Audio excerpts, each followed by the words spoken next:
And moving on to the next session, chaos, creation and energy. May I request Mr. Jyoti Kamal to kindly be on stage for this session. Jyoti ji, if you could be on the stage, please.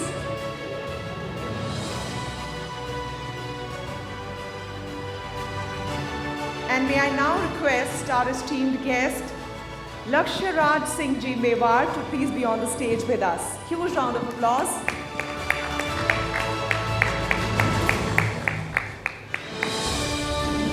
And now let's take a quick look at the AV before I give the stage away to Jyoti Kamal.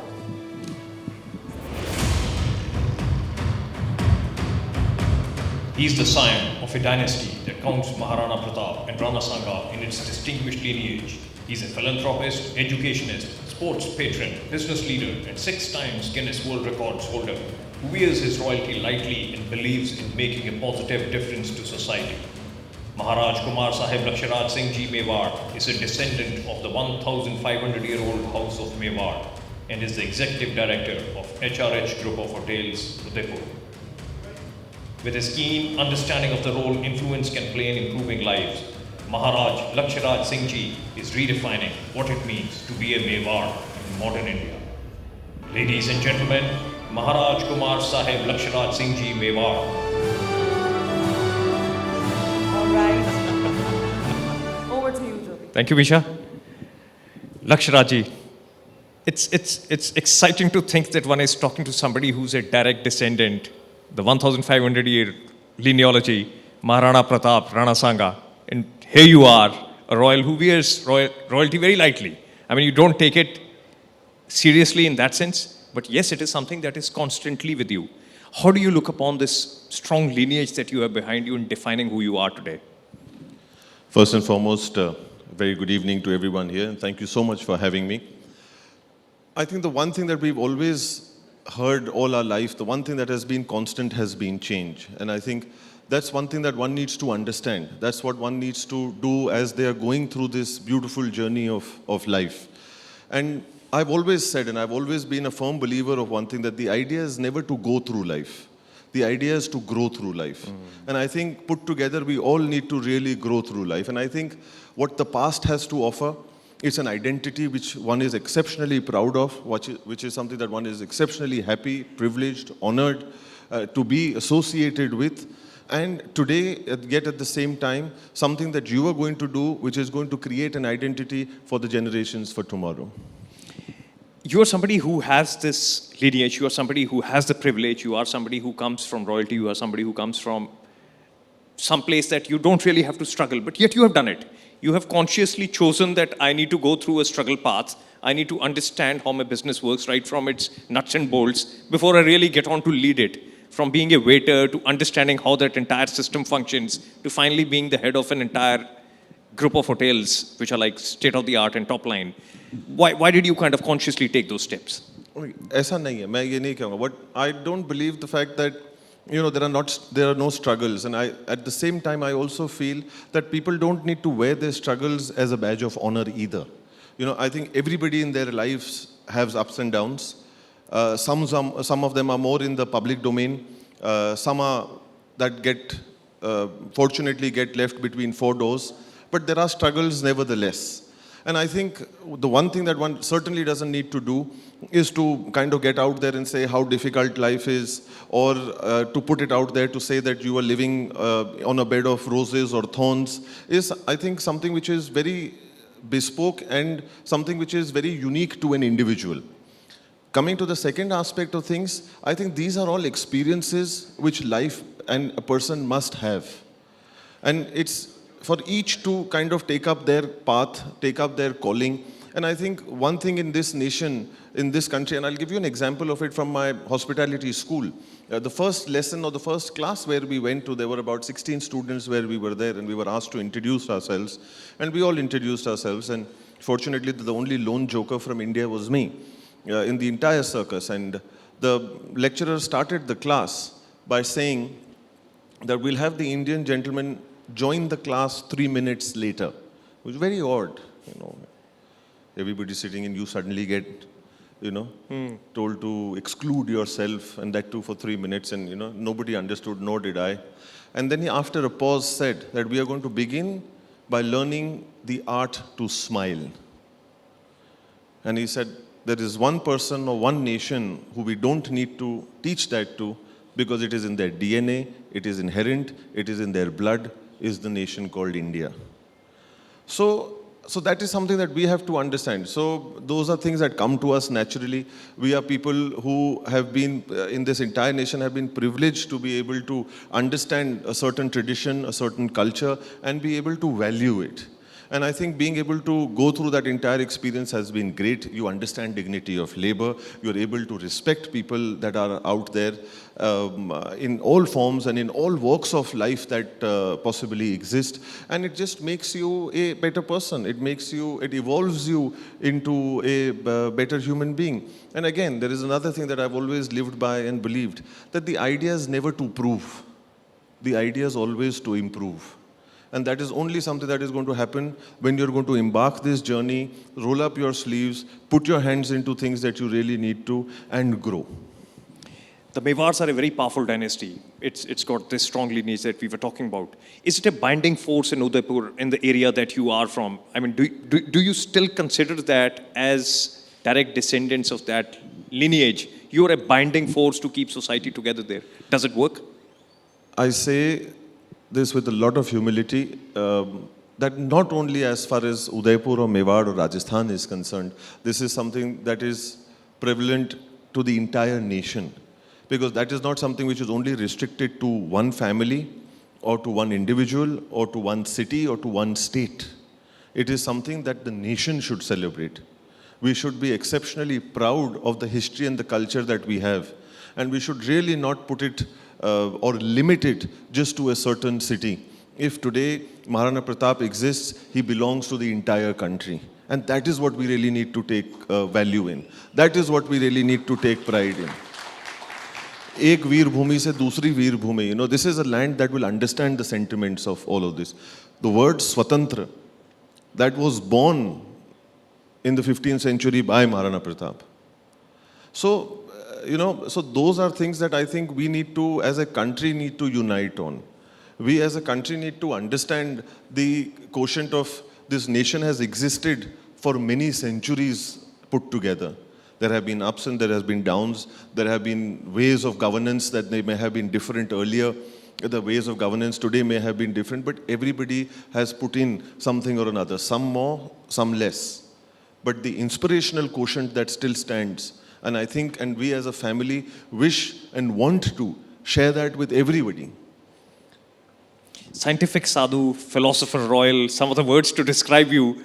What's your driving force? What's your driving force? To be honest, one is a floater in life. I love floating, things, and hence the description. A scientific sadhu, things from science or from sadhu to scientific has been another journey.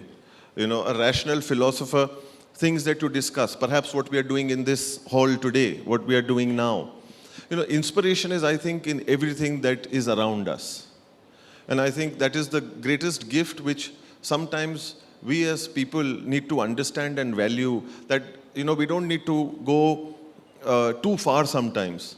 And there is a paradox again in this. कई बार किसी चीज को जानने के लिए बहुत दूर जाना पड़ता है किसी चीज को पास से जानने के लिए, and that is your journey within as well. So those inspirations, those things that are there are very much around us, be it in history, be it in culture, be it in food, be it in clothes, be it in life itself.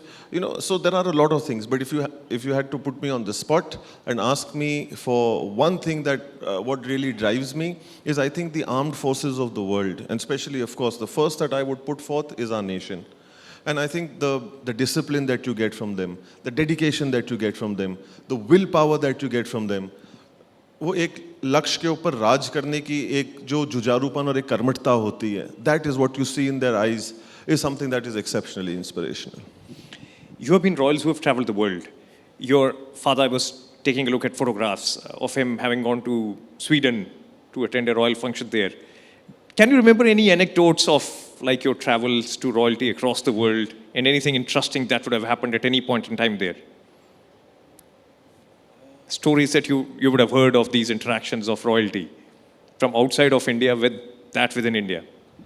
There are so many, and the one thing that I will certainly say, they are all facts of life. You know, those are things that people have lived, believed, gone through, and I think a lot of things of such nature that have come forward, be it for passion for cars, you know, that has been a huge binder for countries as well. As from the outside, it may not be exceptionally interesting, but the amount of good that it does to bring communities, people, cities closer has been a huge impact on all of these things that have taken place. So costumes is the other, sculpture is the other. So these conversations that have taken place with people from other parts of the world who have been exceptionally fascinated in this area, in this subject, which have only got people and countries and nations a lot, and they have been exceptionally exciting and interesting.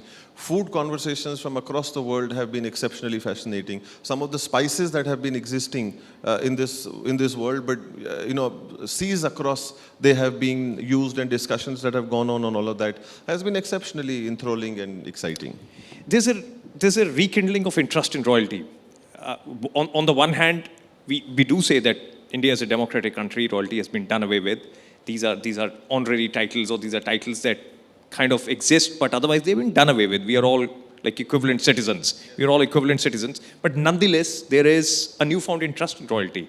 Don't you think it should be encouraged? Don't you think it should be taken forward? Because ultimately it creates a certain amount of euphoria or a certain amount of aura around certain things. Like the British have very, very, very carefully kind of made it a national kind of attraction. So shouldn't it be built up? How do you look upon it? Or should it be brought down? It should rather be equalized, or should it be built up? Can that level of understanding be achieved in terms of making it possible that you build it up, yet you show that this is a democratic country where everyone is an equivalent? So first thing that I'm very happy to share, I'm sure a lot of you may be aware, and for those who may not be, we were the first family to merge in the Republic of India. 1947, my great-grandfather was the first to come forth and say, and said that let us be the first to form an independent India, let a nation be born, and we be the first to join and merge, and let there be birth of the Republic of India. Fantastic. Fantastic. So we as a family could not be happier, and that was the pledge that we had taken centuries ago, that we want this nation to be an independent nation, to be run by its own people, and there is no more joy that it gives us as being equal citizens as everybody else of this beautiful country. Yet at the same time, you know, you obviously have your thought processes, so fundamentally that is something we have to understand. That there may be people who may think that, oh, nahi, inko nahi chahiye hoga, ye log khush nahi honge, ye dukhi honge, inke saath aisa hua. Things happen in life. जब रसोई में एक से ज़्यादा बर्तन होते हैं तो थोड़ी आवाज़ तो होगी. You know, that is something that one has to put up with. So there is no two ways from that perspective. But as getting everybody on the same platform, and to substantiate this, there are zillion examples that come to my mind. But one such example I will also certainly like to mention, and I think this is a great platform where one should know or one should understand. And that is where I think families like family like ours have been criticized or perhaps not been understood fully. And I think sometimes lack of knowledge is also dangerous, or less knowledge is also dangerous. And when there is a platform or a concept where one can kind of put that forward, and thank you for asking this. So one of the things that we are most proud, as I said earlier, the second thing is education. I really don't know how many of us in this hall today would know that we are talking about girl-child education today. We've been hearing about girl-child education for the last decade or 2 decades or 2.5 decades or 3 decades perhaps. But you will all be very, very happy to know we were the first few in the nation that opened a girl-child school, which was not opened 50 years ago, which was not opened 75 years ago, which was not opened 100 years ago, which was opened 150 years ago in 1864, which is still running today. And that's something that is quantifiable, it's measurable, it's out there. These are all concrete actions that actually talk and substantiate of what has been said. Otherwise, it's usually you're just talking and there is nothing that kind of you can quantify to. Now, these are examples that are there which exist in hard fact, and it's not a story. It's a reality that exists. So, and since then, our forefathers have been believing that, and this is something that I have said always, and we have said this, and it's the time where the nation needs to start to feel it. If the 19th century belonged to the British, the 20th century, if it's belonging to the United States, the 21st century will belong to India, but it has to be through the route of education. So these are things comprehensively, concretely we have been doing, and it gives us the most amount of joy, but the only thing we request is an open discussion, an open mind, where people are not reacting, but where people are responding. One thing that I find interesting is that even now royalty prefers to marry within royalty. I mean, there are exceptions now. I mean, I'm not saying it's a 100% rule, but it's still a preference. Your wife is from the Odisha royal family. Why is that the case? Is there a certain sense of comfort? Is it still holding on to the networks? Is it still... Why is it? No, I think there's only one word that I... Or do you manage to find love within royalty? How does it work? That happens as well. Yes, of course. You can't negate that. But at the same time, there is one more thing that comes up and exceptionally strongly, and the one word that stands out and looks at me exceptionally strongly is destiny. You know, if you had to ask me that if these things were programmed or were planned or were some things that were written or cast in stone, then I can very honestly say, no, that was not the case. That is not the truth. But if there is a role that destiny plays, and there are roles that, and things, do unfold. So certain people may have got married consciously. Some may have not something that was pre-decided or something that was a conversation, or that, no, this is the path or the course that one has to follow. And sometimes you leave these things to the unknown and it takes you where it takes you. Lakshyaraj, talking with you, one can figure out that you are somebody who has thought things through. You are somebody who's almost somebody who believes in making sure that there is motivation in society, that there is a certain amount of philosophy behind one's thoughts. You put your thoughts together. What is this kind of specific delving into understanding yourself? That's something that you do very often. So there's a quote that comes to my mind. The only way I can perhaps think through but I'd certainly like to take this 20-second clip and show it back to my parents, that I've thought things through. Finally, I've been able to achieve this and especially to convince your parents, you really need that, Aar tum sochte nahi ho, Does it happen with you as well? But the one thing that definitely comes to my mind in terms of all of this, and that's truly a philosophy that I follow, कि नियत जिसकी अच्छी है, किस्मत उसकी दासी है, कर्म जिसके अच्छे हैं, उसके घर में मथुरा काशी है. Very interesting. Have you ever thought of getting into politics? A lot of people from royalty do get into politics because it kind of there is one thing that one hasn't done, and that doors perhaps are still open, but no, one hasn't ventured down that route. One is very happy with what one is doing. I have my hands full with the work that one is doing. Never be satisfied with what you're doing, because that's something that keeps getting you to achieve better, to achieve more. And the greatest joy that gives me, with not only as far as the 6 Guinness records that are there in the field of philanthropy, it's certainly, I would be lying if I say that, no, I'm not happy with 6 Guinness World Book of Records that I have under my belt, or the Bharat Gaurav that I got in the UK Parliament. But the greater joy that it gives you, that it has the name of your nation in front of it. And it gives you inspiration to carry on doing that much more. So rather than trying to bind yourself down with boxes or in certain categories, you are, as you mentioned earlier, one is a free-spirited traveler from that perspective, and one lives that journey, one floats through that journey. And the idea, joining any stream, is to do a greater good for the people.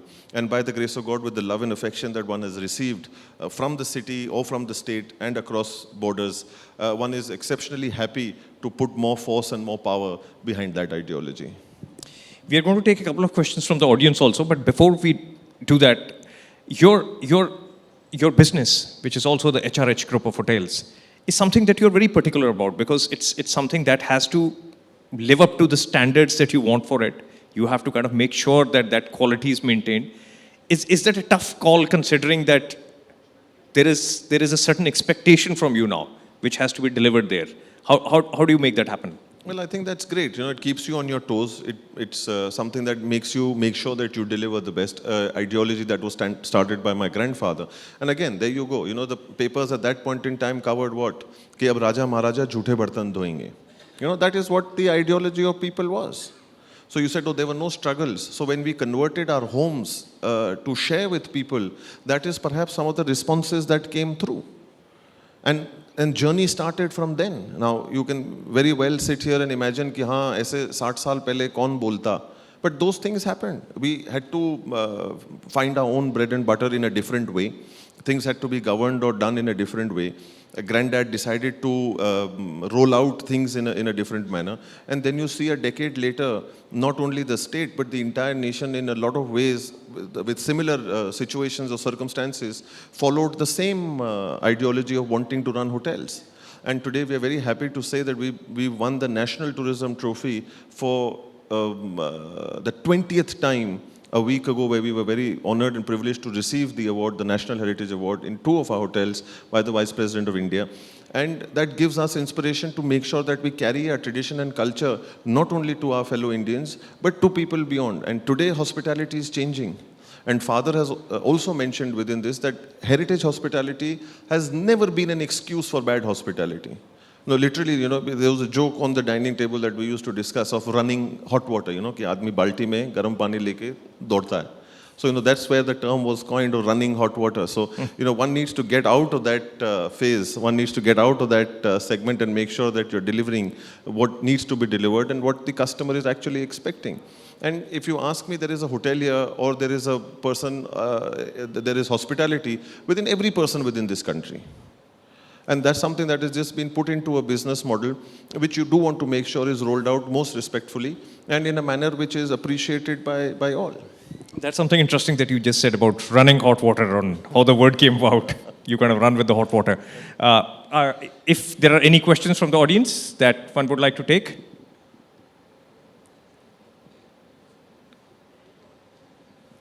I think everybody's been tortured enough. All the questions between the day have all been answered, Yeah, it seems we don't have any questions. Yeah, okay, there's one question that's coming up. Yeah, there's a mic. Hi, welcome to Chandigarh, sir. Thank you, sir. अभी आपने कहा we all relate to Maharana Pratap. Can you stand up so we can see you also? Yeah. My name is Navdeep Barad. अभी आपने कहा we relate to, people relate Maharana Pratap ji to Rajasthan.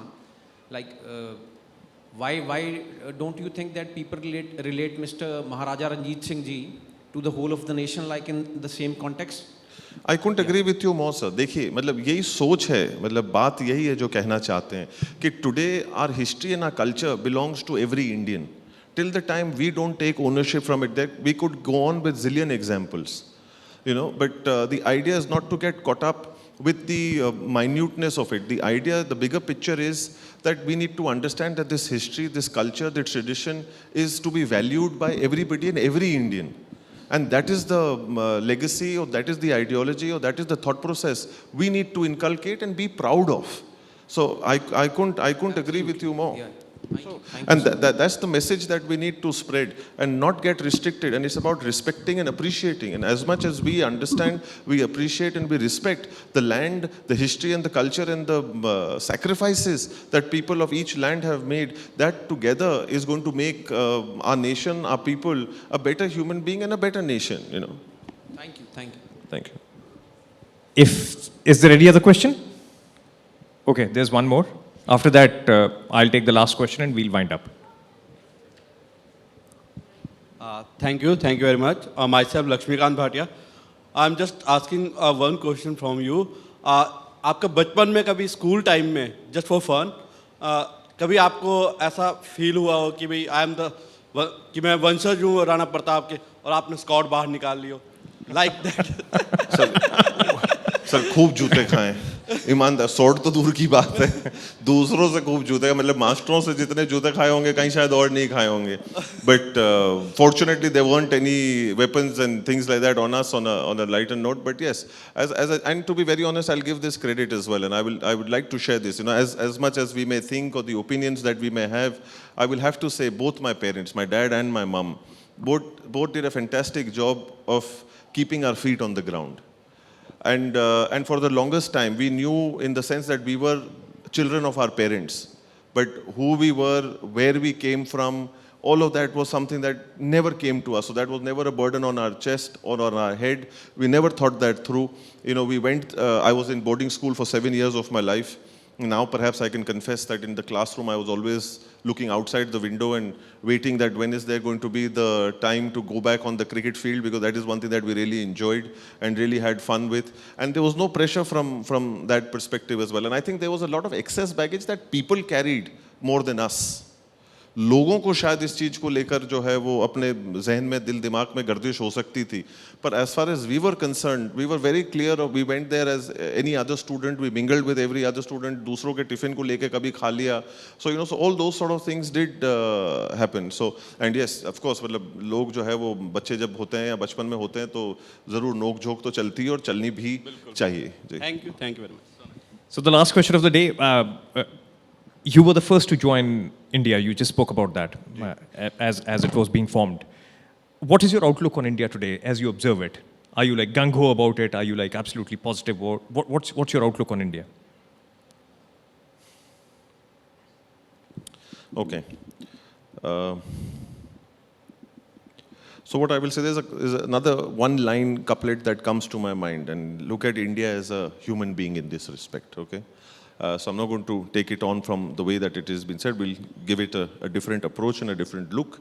If India was to be a person, then all what I would say and what it is today, then you can take out your answer and your meaning. कि अगर भारत अगर एक इंसान या एक व्यक्ति होता तो अच्छी सूरत को संवरने की ज़रूरत नहीं है, सादगी में ही क़यामत की अदा होती है. Excellent. So that is what I would feel about my mother, which is Mother India and our nation as well.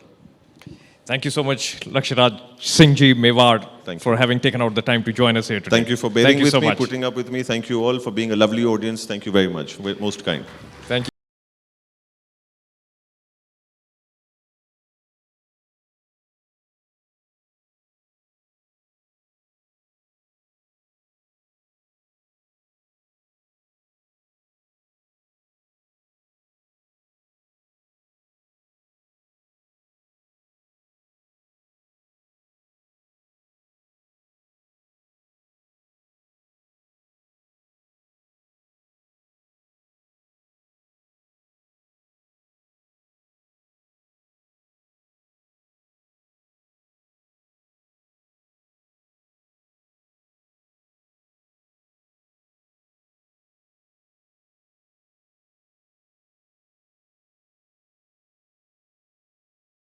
Thank you so much.